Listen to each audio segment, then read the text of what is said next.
Hello friends, my name is Shayla and today I am here to wrap up what I have read so far in the month of June. I know you guys haven't seen too many videos from me so far this month.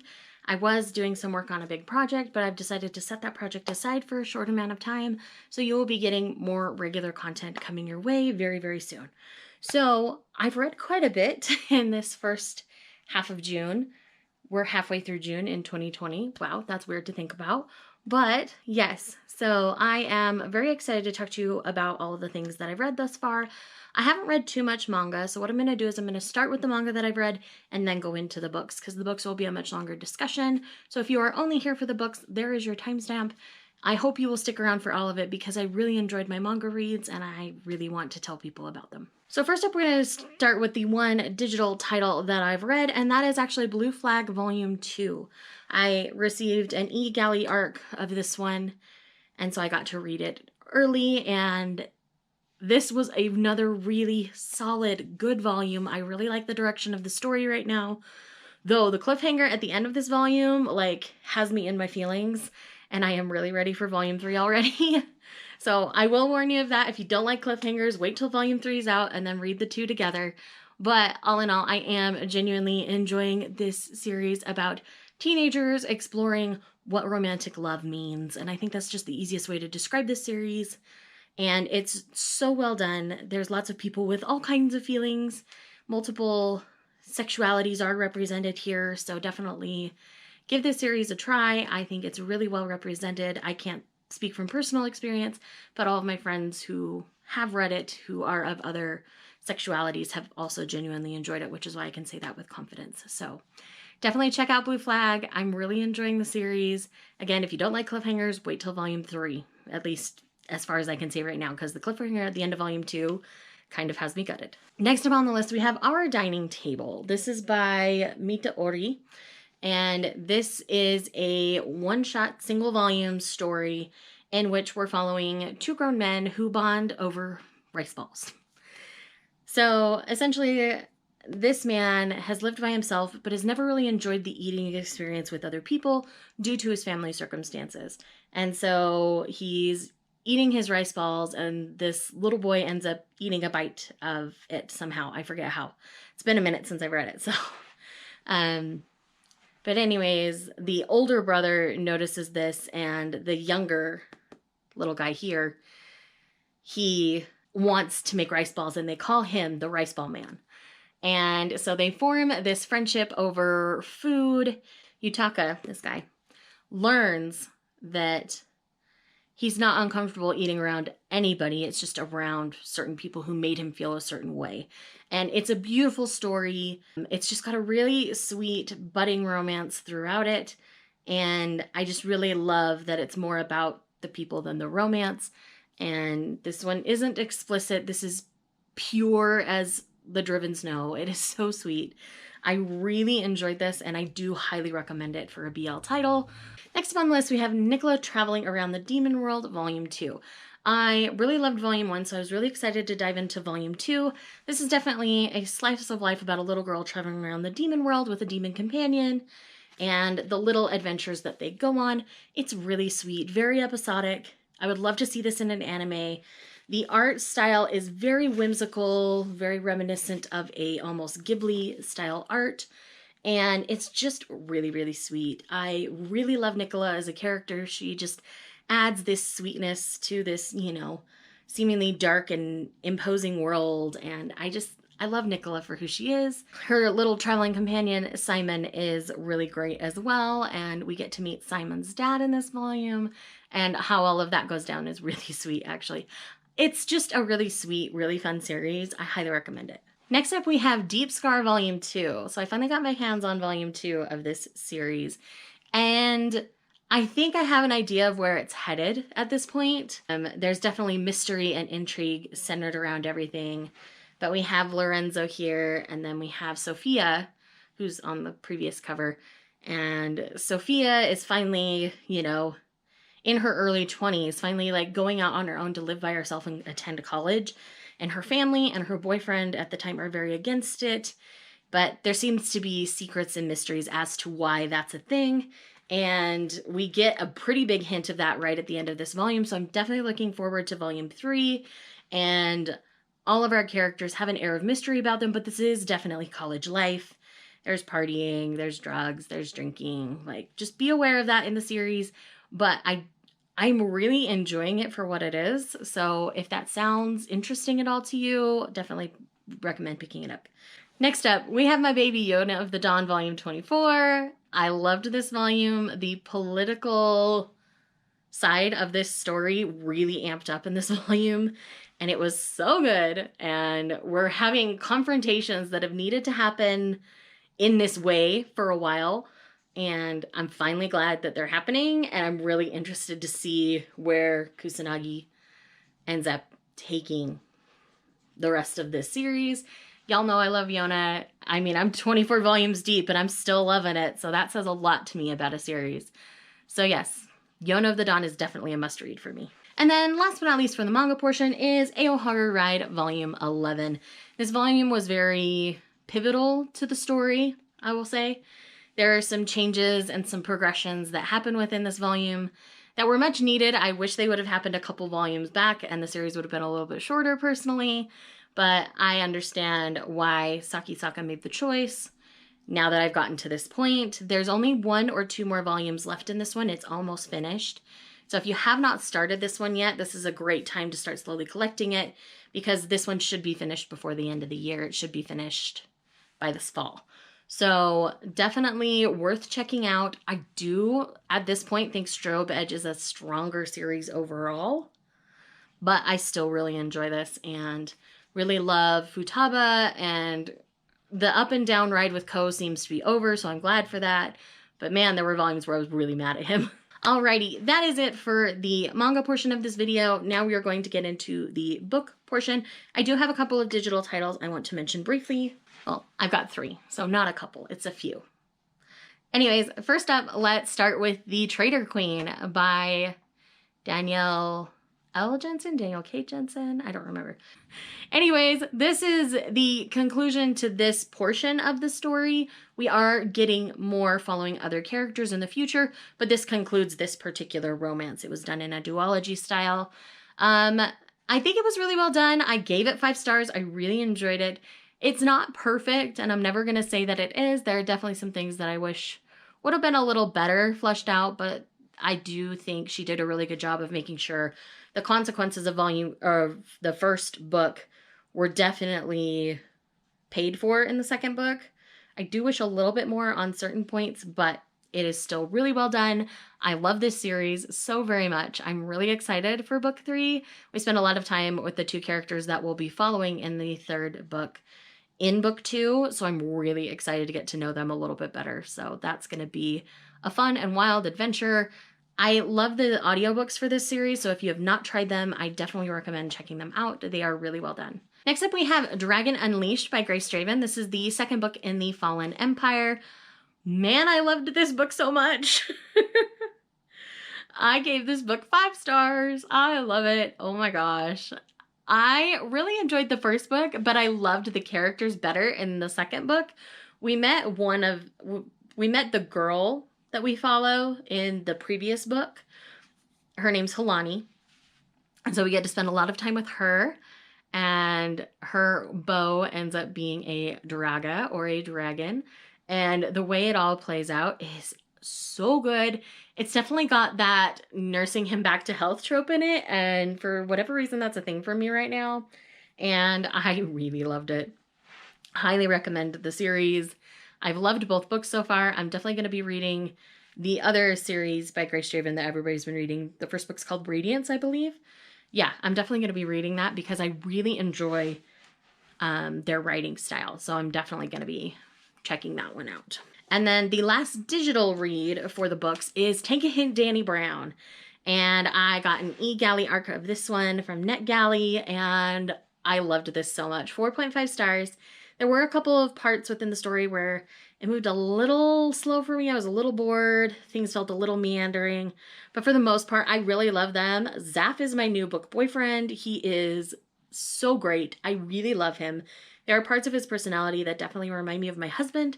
So I really enjoyed reading about him, and it was just, so good. I loved it. So if you have not picked up the Brown Girls series at all, Get a Life Chloe Brown was really good. Take a Hint Danny Brown, I think, was even better, personally. And Danny is a total bicon, and we love to see it, and she's fantastic. And I highly recommend the series. They are just really fun. And I gave it 4.5 stars because my least favorite word came up in the sex scenes. And I just can't ever give something 5 stars when I'm so pulled out of the story by that one word. So it's the C word, if anybody needs to know. Anytime I read that, I'm like, oh, really? No. So yeah, because that came up in sex scenes, like I couldn't. I'm sorry. I really love it outside of that. Like, that's my biggest criticism of it. But other than that, like, the story itself is beautiful and fantastic. And I love it. You guys definitely go read these. Talia Hibbert is a genius. I'm definitely going to be playing and reading a lot more from her backlog because, man, I really enjoy her writing. Each time I pick it up, I'm just in love. All right, now on to the physical books. So first up, we've got Winter's Heart by Robert Jordan. This is book 9 in the Wheel of Time. So I can't really say too much without spoiling things, but this is supposedly part of the slump of the series, and I don't agree. I really liked this book.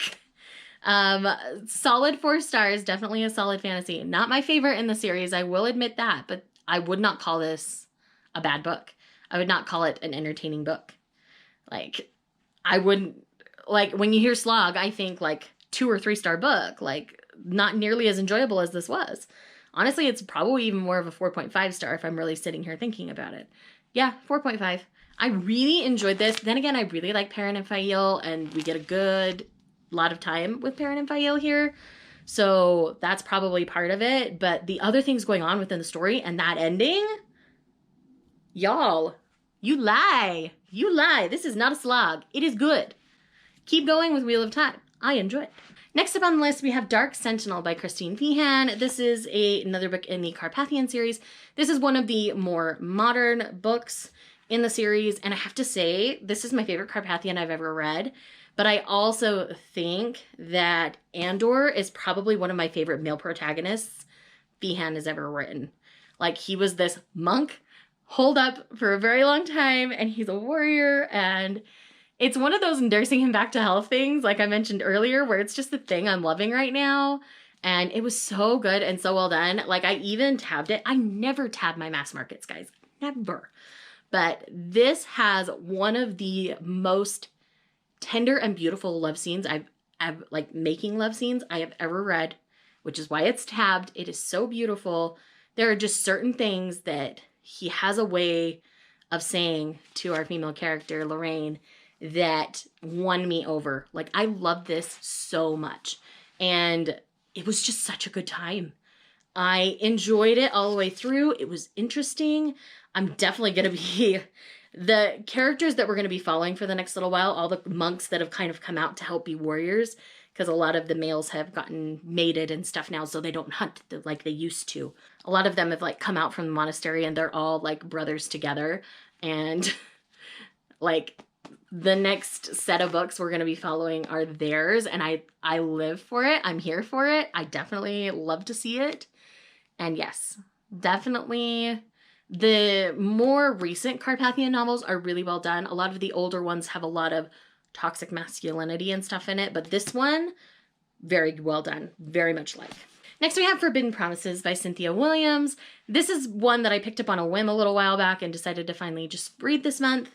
And this was really well done. Solid 4 stars. Definitely really enjoyed it. This is about a woman who, I believe she's a cellist or violinist. She tours with a professional orchestra, essentially.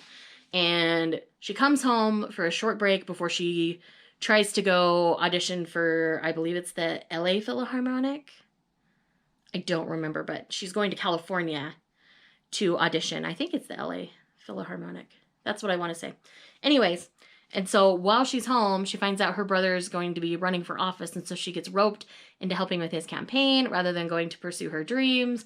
And his best friend, Travis, who's also her former brother-in-law, is there, and sparks still fly between the two of them, and it's their romance. It is so good. It is so angsty, y'all. It's just good. Like, Cynthia Williams, I'm definitely going to have to look into more of their novels because I live for the writing style. If they're all this angsty, sign me up, man. Like, I really enjoyed this. Definitely recommend checking it out. Next up, we have The Royal We by Heather Cox and Jessica Morgan. I ended up giving this one 3.5 stars. I haven't been giving 0.5s a lot lately, but I couldn't quite give this one a 4, but it's not a 3. So 3.5 is where we're at. Anyways, in this one, it's a very dramatic royal romance. So we're dealing with all the ups and downs, the media, the drama, all of it. There's blackmail and families turning on each other because they don't understand. And it's just a wild ride. It was a fun wild ride, but it's a wild ride. This isn't going to be for everybody, but man, it was a good time. I have an early copy of the next book in the series as well, so I'm definitely going to be checking that out soon. Maybe before the end of the month because it comes out early July. Not January, wrong J month. Early in July. But in this one, we follow Rebecca Porter, or Bex as she's called a lot in the book, as she falls in love with the Prince of England at the time. And Nicholas is what he's called. I was about to say Prince William, and I knew that was wrong, so that's why I looked at it.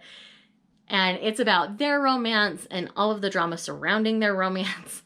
And it's a wild ride. It's definitely not going to be for everyone. There were points where I was definitely frustrated with the characters and their decisions within the novel. I still really enjoyed it and would recommend. Next up, we have another Christine Feehan, because apparently Christine Feehan is a mood. I'm in a paranormal mood. Like, just go with me, guys. And this one is Leopard's Wrath. So in this one, we're following Mitaya and Anya. Anya works for a family just outside kind of the mob. And she is part leopard. And she's about to go into her first heat. And her mate, Mitaya, finds her on the side of the road changing a tire. His leopard is calling to her and stuff, so it's about their romance. And this one's got more of that toxic masculinity kind of thing going for it. So if that's not your thing, definitely steer clear. I'm okay with a little bit of aggression in a guy. Personally, it's a personal taste. That's not for everybody. But I'm not approving of all the decisions made by Mitaya in this book at all, because he's kind of a jerk. This definitely has a lot going on in it between all the mob side stuff as well as the romance stuff and the leopard stuff. Like, there's kind of a lot of things going on within the novel, but they all come together really nicely. And again, solid 4. I did enjoy it. I do plan on picking up more in the Leopard series from Christine Feehan in future, just because I'm really intrigued by the characters within it. So there's certain characters that I'm going to look and see if they have a romance written yet, and probably just zero in on those and then do the others. Just kind of slowly. I've got some other projects I'm working on. But reading a lot more Christine Feehan, like her newer works, is something that I'm kind of really enjoying right now. Next up, we have Summer at Firefly Beach by Jenny Hale. This is just another solid summery contemporary from Jenny Hale. I really enjoyed it. Hers tend to be pretty sweet, not overly smutty, a little more fade to black. And in this one, we're following Hallie. This one definitely has a love triangle situation going on. There's Ben, the childhood friend, and Gavin, the wealthy newcomer. And yes, it's very interesting. It's really well done. I really like Jenny Hale. Definitely recommend checking it out. Next up, we have one of my buddy reads with Lindsay this month, and that was The Library of Legends by Janie Chang. And this one takes place in the early 1900s, centered around the beginning of World War II. And this is kind of a wild ride. I don't feel like giving a description on this one because I feel like it will give too much away. I went in pretty blind to this one. I knew I hadn't read much in the Chinese realm, and so that's why I ended up picking this one up. But it was thoroughly intriguing, very interesting, really enjoyed it. I did give it 3.5 stars because I felt like the ending could have been a little more intriguing and a little more interesting. I felt like the ending kind of petered off for the high stakes feel of the rest of the book. So know that going in, but I still ended up really having a good time with this one and would recommend reading it. Next, we have The Midnight Lie by Marie Rutkowski, and apparently I feel very different than a lot of people. I did not enjoy the relationship within this one. I felt like poor Nirim was used and abused by everyone, including Sid, within this novel. And by the end, it's very clear that that's how Nirim feels as well. So I'm not a big fan of Sid. I know a lot of people love Sid, but I'm sorry, I just can't get behind Sid right now. Nirim, I feel so bad for her by the time I finish this book. This fantasy is a pretty wild ride. The magic system is really interesting. And again, I went in kind of blind and I'm glad. So I'm not going to give you a description other than there is a female-female romance featured. A lot of people out there love it. I personally did not because I don't know. I just felt like poor Nirim was used and abused by everybody, as I've said. So anyways, I am intrigued enough to pick up the next book in the series when it comes out. So I will be doing that. But this was the other buddy read that I've done with Lindsay so far this month. And we both kind of felt the same throughout, is that it was good, it was intriguing, and we wanted to know more about certain parts but didn't get that. And so it's going to be really interesting to see what happens in book 2. And then last but not least, because I know this video is getting long, I'm really sorry, we have The Boyfriend Project by Farah Roshan. I didn't even realize that it's funny because all 3 novels written by a Black author that Book of the Month has published this year are ones that I've picked up. Not intentionally, they were just stories I was genuinely interested in. So that's kind of unintentionally really funny now that the state of the world is what it is. But anyhow, this romance was so joyful to read. This one isn't necessarily centered around race. This is about a strong businesswoman of color kind of taking back control of her life. In the beginning, her and a couple of other women end up catfished by this guy. And so they decide to band together and they're not going to date anybody for 6 months and they're going to focus on themselves. And of course, enter hunky romantic partner who's a total dream. And they have to work together and they end up really having the sparks fly, and obviously things start to change for her. This is so well done. I have read Farah Roshan before. I had read a short novel called Huddle in the Night for a Smutathon, and I really enjoyed it. I enjoyed this one better. But I do plan on reading more Farah Roshan, as I'm really hoping that the next couple of books follow the other women that were catfished, because I love all those ladies so much. And I would love to see them get their romances and their happy endings. Like, I want to see it. I live to see it. So yes, definitely check out The Boyfriend Project by Farah Roshan. This was a solid 4 for me. Really enjoyed it. It takes a lot for a romance to get 5 for me. Most of my romances get 4, and I still highly recommend them. So just know that. Definitely check out Farah Roshan if you haven't. So friends, that is it. I know this was a long one. I'm very sorry it was a long one. So yes, I'm gonna leave some Own Voices reviews for the voices that aren't mine within this stack down below. That's something I'm going to start doing in my wrap-ups, because I can't always, say or vouch for things. I'm going to try to leave Own Voices reviews for those books in the description, so you guys can look up Own Voices reviews if you would rather read from an Own Voices reviewer. So again, thank you guys so much for watching this video. If you are new to my channel, welcome. I love to see you here. New but have not subscribed yet, I would love it if you would subscribe and click the little bell so you know when I post new videos. Tell me down in the comments down below what you've read so far this month that you really loved and really enjoyed. And if you have a favorite book by a Black author, not just a person of color, but Black, because I'm seeking out more Black authors, please leave them in the comments down below, because I'm definitely trying to educate myself and do a lot better in that regard. Thanks again for watching, and I'll see you in the next one.